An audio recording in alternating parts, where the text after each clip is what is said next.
이스라엘 민족은 1년에 3번 명절을 지켰습니다.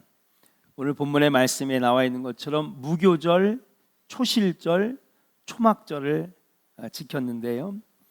무교절은 6월절,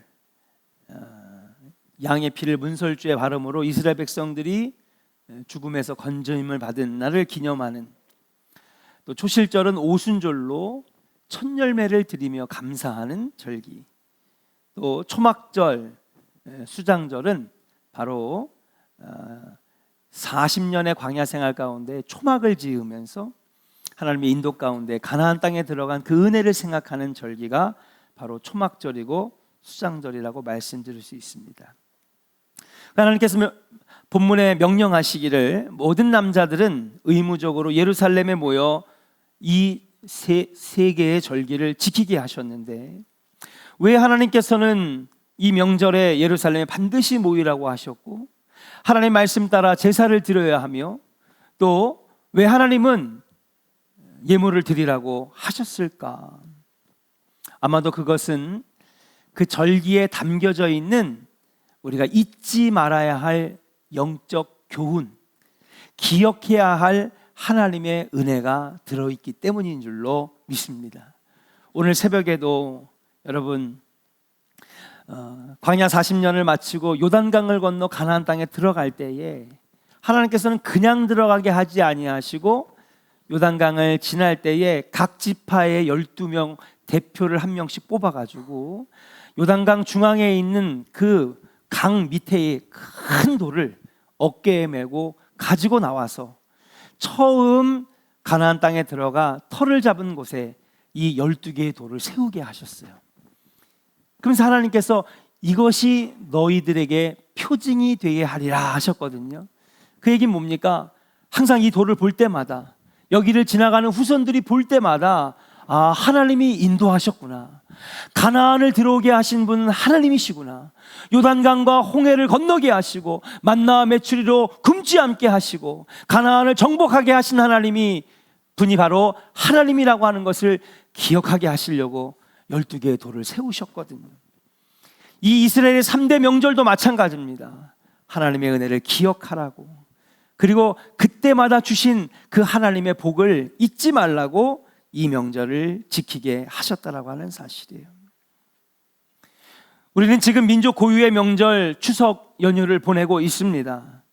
추석 명절은 아마도 이스라엘의 3대 명절 중에 아마 초막절, 수장절, 추수감사절 다 같은 것인데 아마 이 초막절과 같은 명절이 아닐까.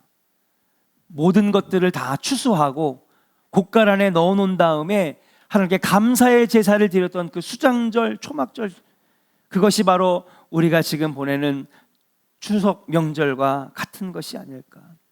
저는 오늘 추석 명절을 보내면서 성경에 나와 있는 초막절과 수장절, 이것을 알아보면서 우리가 지금 그냥 먹고 마시고 쉬고 휴가를 보내는 시간이 아니라 어떻게 신앙적으로 이 기간을 보내야 할지 함께 은혜를 나누면서 우리 함께 복되고 귀한 추석 명절을 보내는 우리 조원교회 성도들이 되기를 주님의 이름으로 축복합니다.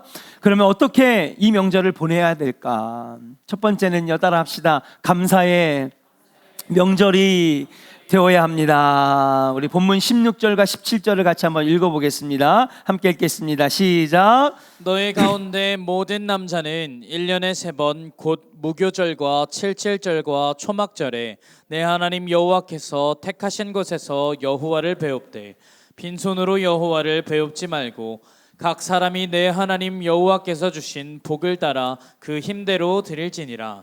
아멘. 오늘 17절에 보니까 모일 때는 빈손으로 오지 말고 복을 따라, 옛날 성경에 보면 복을 받은 대로라고 되어 있어요. 복을 받은 대로 그 힘대로 하나님 앞에 드리라는 거죠. 예물을 드리라는 겁니다. 이 말은 어떤 말이냐 하면 지금까지 하나님께서 주신 눈에 보이는 복이든 눈에 보이지 않는 복이든 영적인 복이든 육적인 복이든 내가 받은 대로 하나님 앞에 예물 드리라는 거예요. 그 말은 곧 받은 은혜에 감사하라는 말인 줄로 믿습니다. 그냥 지나가지 말고 감사하면서 보내라는 것이에요. 이스라엘의 3대 절기, 3대 명절은 그렇게 감사하면서 보내는 명절인 줄로 믿습니다. 우리나라 추석 명절도 하늘에 감사하다라는 뜻이 있어요. 하늘에 감사하다. 농부들은 농부의 마음이 있습니다. 그 마음은 늘 하늘에 감사하는 마음이에요. 왜냐하면 농사는요, 하늘이 돕지 아니하면 여러분 절대로 열매 맺을 수가 없기 때문에 그랬습니다. 절대적으로 하늘의 도움과 은혜를 입어야 가능하다는 것을 농부들은 잘 알고 있었어요. 그래서 농사철이 됐는데 비가 안 오면 기우제를 드리잖아요. 하나님을 모르던 그때에도 사람들은 알고 있었던 거예요. 하늘에 계신 분이 도와주지 않으면 절대로 이 농사를 승리할 수가 없다라고 하는 거예요.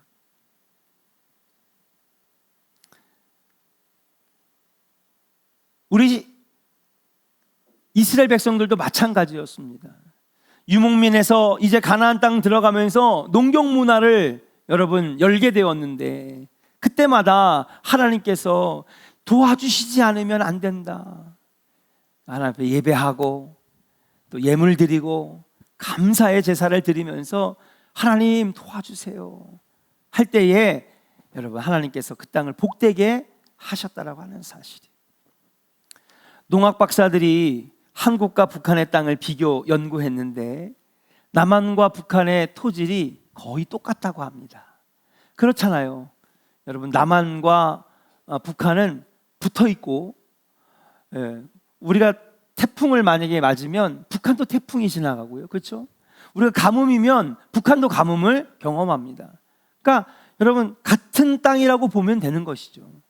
만약에 우리 땅이 저기 시베리아, 북극이랑 비교한다면 당연히 토질도 다르고 토양도 다르겠지만 붙어있는 땅, 기후도 비슷하고 또 여러 가지 여건들이 비슷하기 때문에 토질이 거의 똑같다는 것입니다. 그리고 실험을 했는데 남한 땅에 씨를 뿌리고 북한 땅에 씨를 뿌리는데 이 농학 박사들이 어떤 걸 했느냐, 농법도 똑같이 비료도 똑같은 걸 쓰고 모든 과정을 똑같이 했는데 놀라운 것은 남한은 그렇게 잘 자란대요. 그런데 그러니까 다른 신기술을 쓴 게 아니에요. 무슨 어떤 더 좋은 약을 친 것도 아니고 더 좋은 비료를 쓴 것도 아니라 똑같은 농법으로 똑같은 비료를 쓰고 똑같은 방법으로 했는데 북한 땅은 안 자란다는 거예요. 참 신기하죠? 그러니까 어떤 선교사님이 이렇게 얘기했어요. 아마도 북한 땅은 너무 많은 피를 흘려서 땅이 저주받은 게 아닌가. 사랑하는 여러분, 땅도 복을 받아야 될 줄로 믿습니다.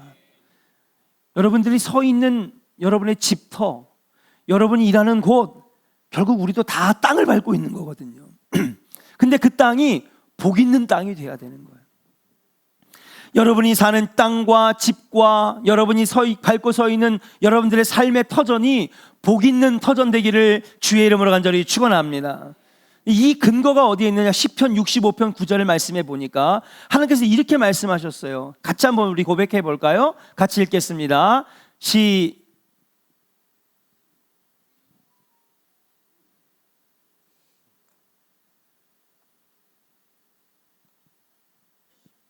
제가 읽을게요. 1부 때는 잘 나왔는데 시편 65편 9절 말씀해 보니까 나왔네요. 같이 읽어보겠습니다. 시작.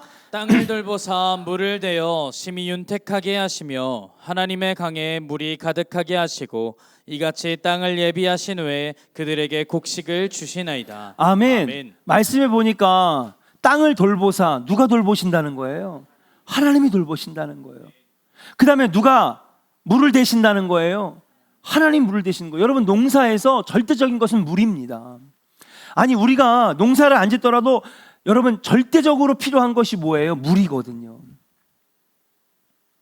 근데 이 땅을 돌보시고 물을 대시면서 그 땅을 심히 윤택하게 하시는 분이 누구냐 하면 앞에 거기 생략되어 있지만 하나님께서 땅을 돌보사 물을 대시고 윤택하게 하시고 하나님께서 강에 물을 가득하게 하시고 그래서 여러분 복을 주시며 곡식을 주시는 분이 여호와 하나님이시라고 하는 거예요. 65편의 시를 쓴 이 저자는 땅을 축복하시는 분이 하나님이시라고 고백하고 있어요. 그 땅에서 풍년이 되게 하시는 분도 하나님이라고 고백하고 있는 줄로 믿습니다. 우리도 이런 고백이 필요한 거예요. 하나님, 내가 밟고 서 있는 이 땅, 내가 사는 이 집터가 하나님 복을 주셔서 윤택하게 하시고 하나님 풍성한 열매로 가득하게 하여 주시옵소서. 우리 추석을 보낸 우리 믿는 자들은요, 명절을 보내면서 그냥 먹고 마시는 명절이 아니라 하나님 땅을 축복하시고 건강을 주시며 이 은혜로 인도하신 하나님 감사합니다. 감사의 마음을 가질 수 있는 명절이 되어야 될 줄로 믿습니다. 뿐만 아니라 이번 명절에는요, 그냥 하나님께만 감사하는 게 아니라 여러분 옆에 있는 가족들에게 감사합니다. 감사의 표현을 했으면 좋겠어요. 우리 한번 옆 사람에게 한번 축복할까요? 그동안 감사했습니다. 앞으로도 감사합니다. 할렐루야. 저는 진짜 우리 성도들에게 감사해요. 감사해요. 너무너무 감사해요.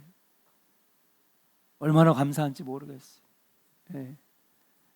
참 못났는데 예쁘게 봐주시고 네.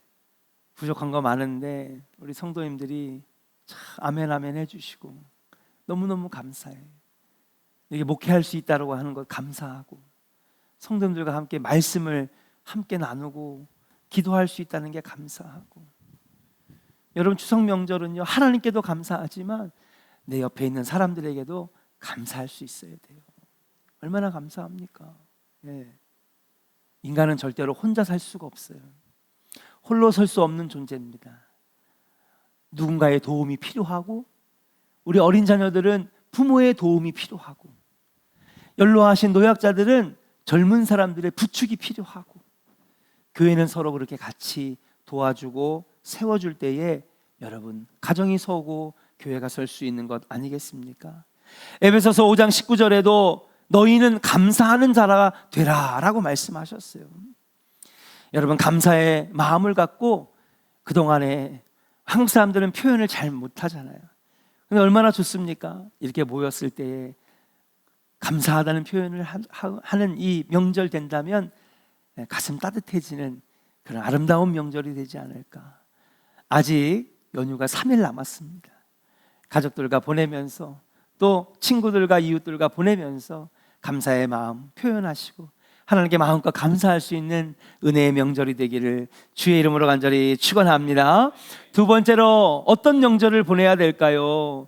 이스라엘 3대 절기를 보니까 따라합시다. 결속하는 명절이 되어야 합니다. 14절을 같이 한번 읽어봐요. 14절 같이 읽겠습니다. 시작. 절기를 지킬 때에는 너와 내 자녀와 노비와 내 성중에 거주하는 레위인과 객과 고아와 과부가 함께 즐거워하되. 아멘.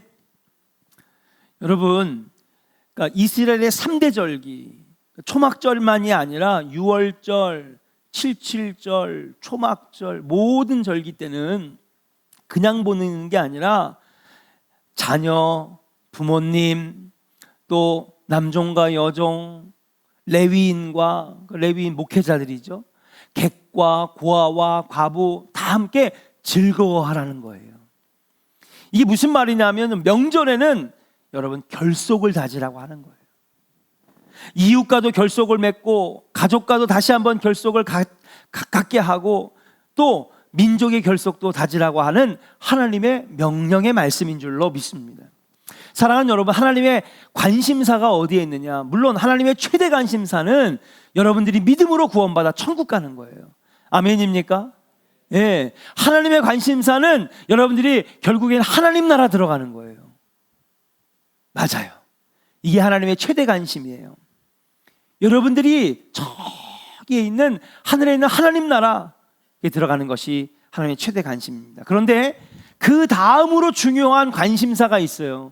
그게 뭐냐? 그 하나님 나라를 들어가기 전에 먼저 너가 서 있는, 네가 함께하는 그곳이 하나님 나라 만들라고 하는 거예요. 아멘입니까? 하나님 나라는 나는 이 땅에 아무런 미련이 없어. 옛날에 그런 말씀 하시는 분들이 많았어요. 그쵸? 삶이 고달프고 가족들도 막 힘들고, 예, 삶이 너무 고되니까 그냥 소망을 천국에만 두는 거죠. 죽으면 끝나니까. 죽으면 하늘나라 가니까 끝나는 거죠. 근데 여러분, 하나님은요, 그것만 원하시는 게 아니에요. 하나님이 정말 원하시는 건 뭐냐면, 우리가 사는 이 땅, 나에게 주어진 수명 가운데에 내가 사는 이 땅도 하나님 나라 만들기를 원하시는 거예요. 우리 한번 옆 사람에게 축복합시다. 당신이 선 곳이 하나님 나라 되기를 원합니다. 예. 옛날에 우리 그 신앙의 선배들은요, 인생이 너무 고달팠잖아요. 막 전쟁 겪고, 그쵸? 식민지 겪고, 가난을 겪고, 그러니까 소망이 천국에만 있었어. 근데 우리는 그걸 반쪽짜리 신앙이에요. 죽으면 천국 가니까 다 끝나. 그러니까 이 땅에서는 아무것도 안 하고, 노력도 안 하고, 가족도 그냥 어떻게 되는지, 사업이 어떻게 되는지 그냥 돌보지도 않고, 그냥 천국만 가면 돼. 뭐 틀린 말은 아니죠. 근데 하나님이 원하시는 건 또 있어요. 그게 뭐냐? 이 땅에 살면서도 우리는 하나님 나라를 경험해야 되는 거예요. 할렐루야.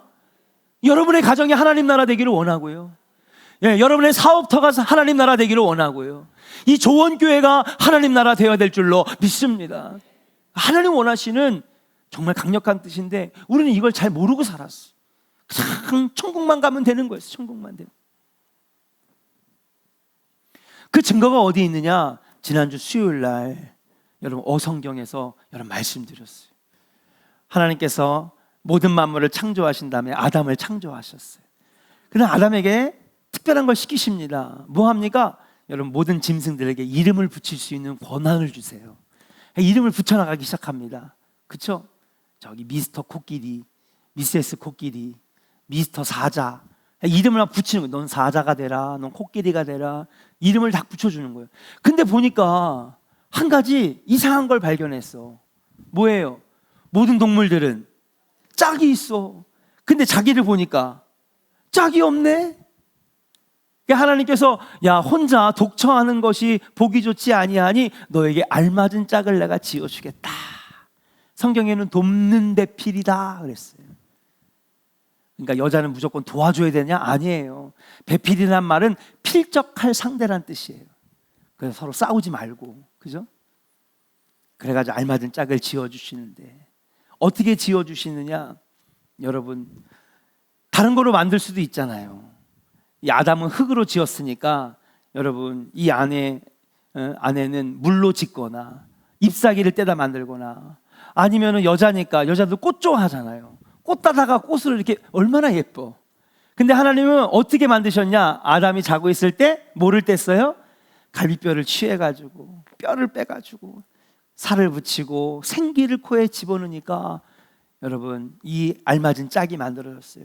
그리고 하나님이 뭘 시키셨냐 하면 여러분, 아담에게 야, 너가 다른 짐승들에게 이름을 붙여줬던 것처럼 너에게 짝을 만들어줬으니까 네가 이름을 지어봐라. 그러니까 아담은 이름을 계속 짓고 있었으니까 이 짝에게도 이름을 줬어요. 뭐라고 합니까? 이제부터 너를 여자라 부를 것이다 그랬습니다. 그러면서 아담이 하나님 앞에 고백을 해요. 이 여자의 이름을 여자라 부를 것이다 라고 하면서 뭐라고 하느냐?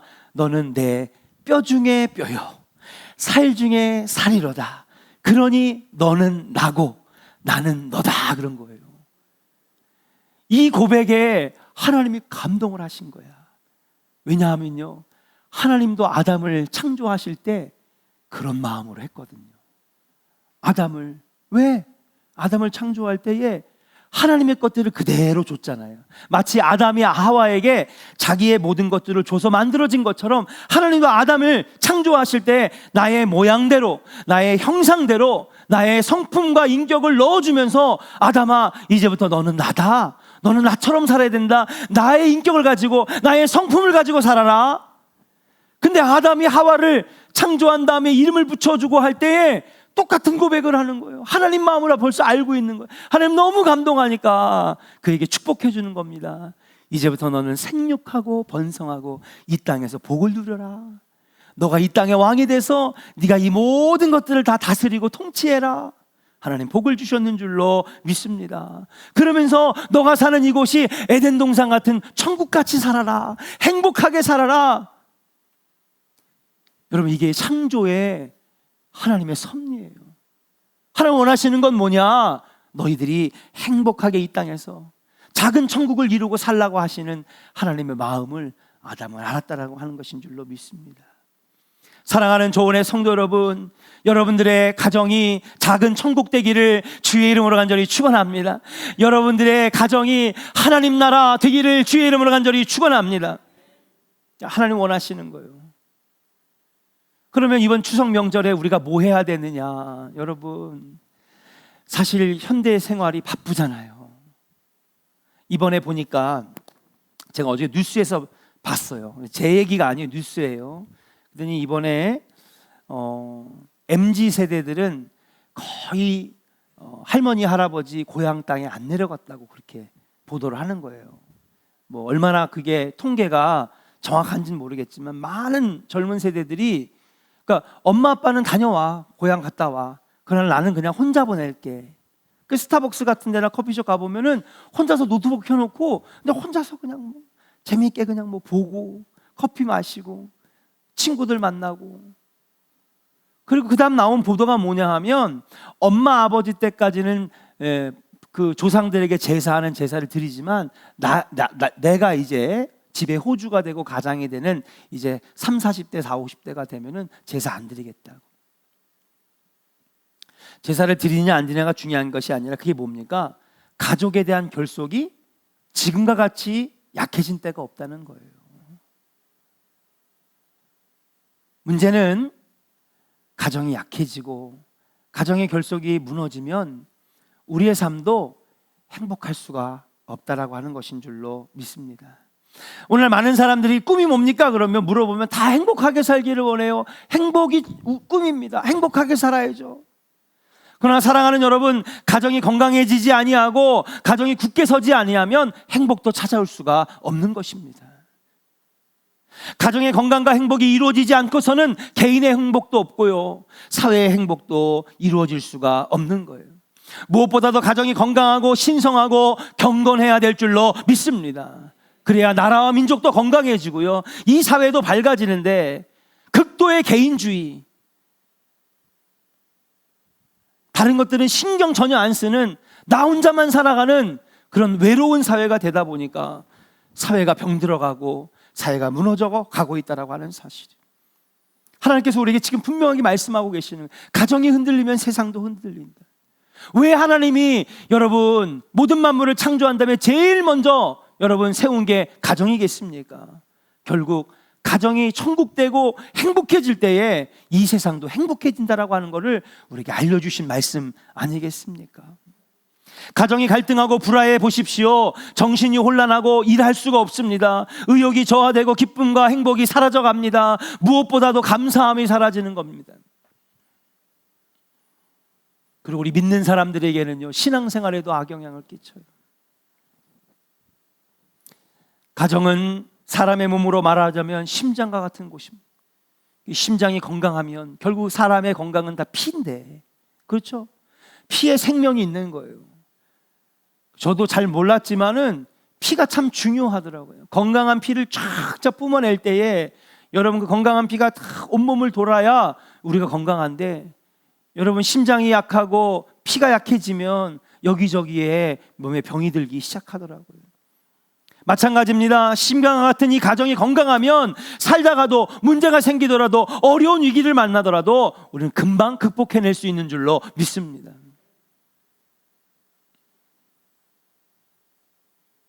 바로 이것이 하나님이 우리에게 바라시는 점이 아닐까. 사랑하는 여러분, 하나님 이 가정의 비밀, 이 창조의 섭리의 비밀을 아셨기 때문에 그냥 너는 하나님께 감사만 해, 그리고 얼른 예배 드렸으면 가, 이게 아니에요. 3대 절기를 지킬 때마다 뭐예요? 가족과 자녀와 부모와 노비와 모든 객들이 모여가지고 함께 결속하고 사랑으로 하나 되라 말씀하신 거예요. 그래야 우리가 행복하게 살 수 있기 때문인 줄로 믿습니다. 남은 3일의 연휴가 남았습니다. 여러분 어떤 계획을 가지고 계십니까? 오늘 이거 예배 끝나면 인천공항 가셔서 일본 갈까요? 예, 아니면은 중국 갈까요? 홍콩 갈까요? 예, 계획하시는 분 계십니까? 나 제주도 갑니다, 목사님. 좋아요. 그런데 여러분 제일 중요한 건 가족이 결속하는 시간 되었으면 좋겠습니다. 가족이 사랑으로 하나 되고 그동안 바빠서 함께하지 못했던 시간들 같이 보내면서 그렇게 사랑과 결속을 다지는 시간이 된다면 아마 여러분들이 가장 뜻깊은 추석 명절이 되지 않겠는가. 마지막입니다. 한번 따라 합시다. 결산하는 명절이 되어야 합니다. 할렐루야. 추석은요, 결산의 의미를 지니고 있는 명절입니다. 추석은 가을의 중심이고 상징입니다. 매년 추석 때가 되면 식물들이 자라고 열매가 열리고 곡식들을 거둬들이는 때가 바로 이 추수의 때 아닙니까? 그런데 이 추수라고 하는 말은 좋은 말이기도 하지만 한편으로는 우리를 근심하게 하는 말일 수도 있다라고 하는 사실이에요. 왜냐? 추수할 것이 많으면 너무 기쁘거든요. 그렇죠? 근데 추수할 때가 됐는데 추수할 것이 없으면 여러분 우리는 우울해질 수밖에 없는 겁니다. 추석 명절이 됐는데 참 보니까 나눌 좋은 소식들도 있고요. 풍성한 열매도 있으면 가족들 만나고 오랜만에 부모님 만나고 친지들 만나면은 행복합니다. 왜? 잘 됐으니까. 좋은 열매를 많이 맺었으니까. 근데 명절이 돼서 만났는데 여러분 내세울 만한 열매가 없고 또 나눌 수 있는 풍성함이 없으면 정말 힘들고 괴로운 명절이 되지 않겠습니까? 그렇기 때문에 이 추석 명절은 우리 인생을 돌아보게 하는 것이고 1년의 삶을 돌아보게 하는 것이고 또 결산하는 시간이라고 말씀드릴 수가 있어요. 추석 명절은 결실이 없으면 아무 의미가 없는 명절일 수도 있습니다. 흉년이 들고 농사가 피폐한 해의 추석 명절은 농부들에게는 시름만 안겨주는, 이거 명절 지켜서 뭐해? 농작물이 다 피해를 봤는데. 또 올해 감사한 것은요, 태풍이 한 번밖에 안 왔어요. 어떤 해에는 막 9번, 10번씩 오고 막 그러는데. 큰 피해가 없이 아마 올해는 풍년이지 않을까. 근데 농사를 짓지 않는 우리들도 마찬가지입니다. 우린 농사를 안 져도 9개월 동안 보내면서 여러분 우리 1년 동안에 열매를 돌아보게 되는 거예요. 난 1년 동안 뭐 했나. 목사님 이번에 대학도 합격하고요, 입사도 했고요, 취직도 했고요, 진급도 했고요, 예, 풍성해졌고요, 사업도 잘 됐고요, 자녀들 군대 갔다 잘 제대해서 건강하게 돌아왔고요, 결혼도 했고요, 예, 좋은 열매들을 많이 맺으면 이 추석 명절이 행복하겠지만은 열매가 없을 때에는 우리들의 마음이 우울할 수밖에 없다라고 하는 사실이에요. 그렇기 때문에 영적인 면에서, 신앙적인 면에서 볼 때는 추수라고 하는 말은 무조건 좋은 말이 아니라 어떻게 보면 알곡과 쭉정이가 나누어지는 그러한 시간이 바로 추수라고 하는 말이 아닐까. 성경 말씀에 보니까 추수의 때가 되면 주인이 알곡과 쭉정이를 나눈다고 그랬어요. 알곡은 잔치자리에 갑니다. 그러나 쭉정이는 밖에 던져서 불에 탈 수밖에 없는 것이죠. 그런 의미에서 추석 명절을 보낼 때 우리는 우리의 삶의 결산과 신앙의 결산을 할 수 있어야 된다는 사실이에요. 나는 정말 알곡과 같은 신앙생활을 했는가? 난 정말 올 한 해 알차게 시간을 보냈는가? 나는 혹시 쭉정이 같은 시간을 보내고 쭉정이 같은 열매 없는 신앙생활을 한 것은 아닐까? 이 추석 명절을 영적으로 보낼 수 있는 여러분들 되기를 주의 이름으로 간절히 축원합니다. 아직 시간이 많이 남았습니다. 만약에 지금까지 열매가 없었다면 남은 3개월 올 한 해 못다한 열매 만드시고 전도의 열매, 사랑의 열매, 의의 열매, 믿음의 열매, 기도의 열매 많이 맺으셔서 올 한 해 연말에 결산할 때 그래도 열매 있었던 한 해였다, 하나님 영광 돌리는 기뻐하시는 한 해였다, 결산할 수 있는 우리 조은의 성도들이 되어야 될 줄로 믿습니다. 이제 남은 3일 추석 명절 연휴가 남았습니다.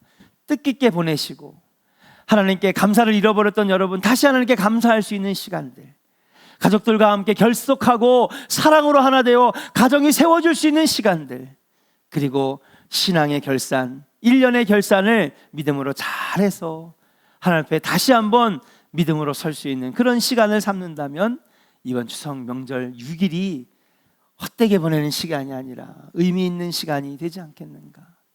복 있는, 감사하는, 결속하는 은혜의 열매를 맺는 추석 명절이 다 되시기를 주님의 이름으로 간절히 축원합니다.